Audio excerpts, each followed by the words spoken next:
بسم الله الرحمن الرحيم. الرحمن علم القرآن خلق الإنسان علمه البيان. الشمس والقمر بحسبان والنجم والشجر يسجدان والسماء رفعها ووضع الميزان ألا تطغوا في الميزان وأقيموا الوزن بالقسط ولا تخسروا الميزان والأرض وضعها للأنام فيها فاكهة والنخل ذات الأكمام والحب ذو العصف والريحان فبأي آلاء ربكما تكذبان.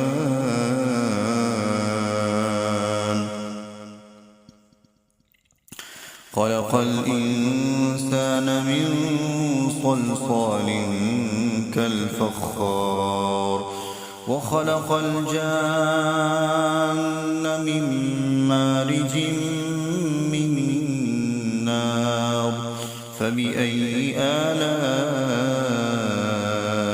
ربكما تكذبان. رب المشرقين ورب المغربين فبأي آلاء ربكما تكذبان. مرج البحرين يلتقيان بينهما برزخ لا يبغيان فبأي آلاء ربكما تكذبان. يخرج منهما اللؤلؤ والمرجان فبأي آلاء ربكما تكذبان. وله الجوار المنشآت في البحر كالأعلام فبأي آلاء ربكما تكذبان. كل من عليها فان ويبقى وجه ربك ذو الجلال والإكرام فبأي آلاء ربكما تكذبان.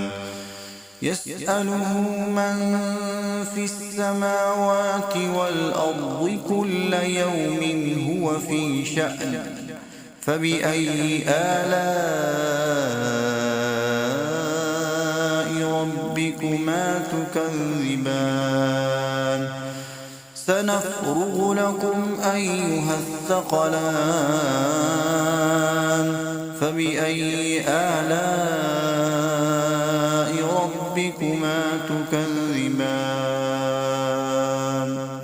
يا معشر الجن والإنس إن استطعتم أن تنفذوا من أقطار السماوات والأرض فانفذوا لا تنفذون إلا بسلطان فبأي آلاء ربكما تكذبان.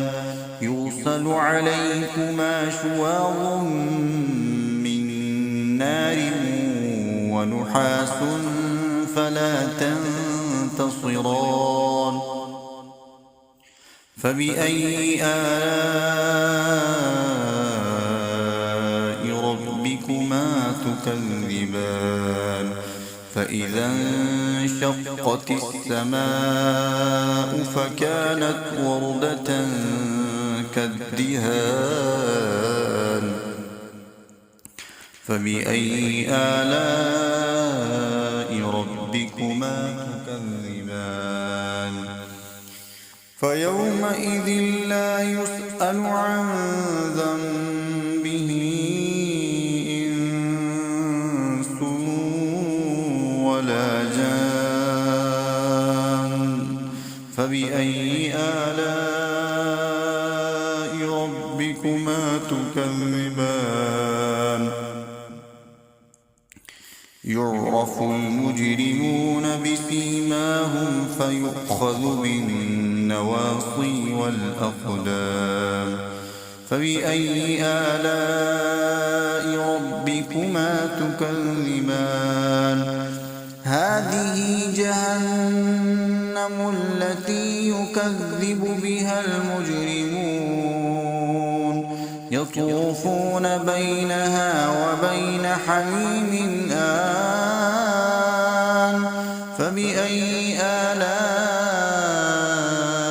ربكما تكذبان ولمن خاف مقام ربه جنتان فبأي آلاء ربكما تكذبان ذواتا أفنان فبأي آلاء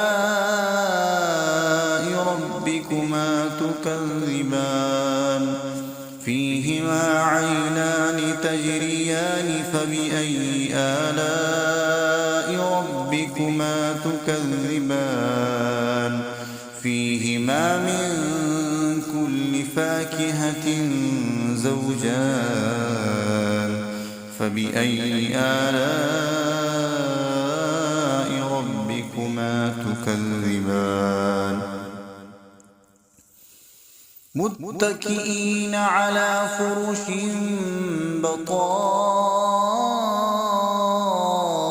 بطائنها من استبرق وجنى الجنتين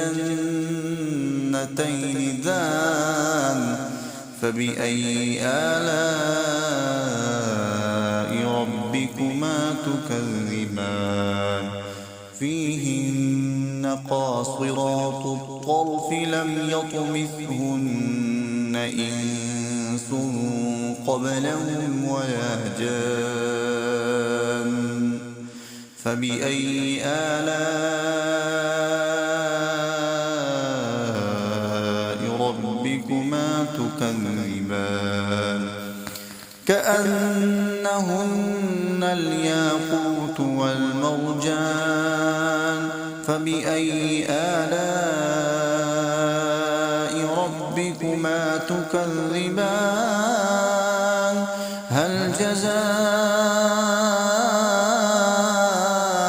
الإحسان إلا الإحسان فبأي آلاء ربكما تكذبان ومن دونهما جنتان فبأي آلاء ربكما تكذبان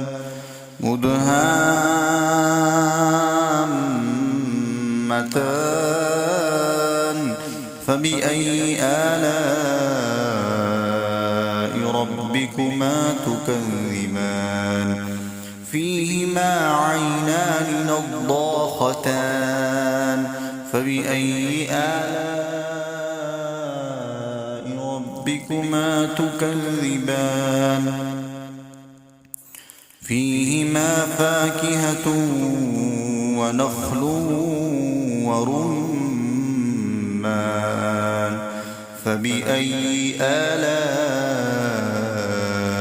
ربكما تكذبان فيهن خيرات حسان فبأي آلاء ربكما تكذبان حور مقصورات في الخيام فبأي آلاء ربكما تكذبان لم يطمثهن إنس قبلهم ولا جان فبأي آلاء ربكما تكذبان متكئين على رفرف خضر وعبقري حسان فبأي آلاء ربكما تكذبان تبارك اسم ربك ذي الجلال والإكرام صدقت يا رب العالمين.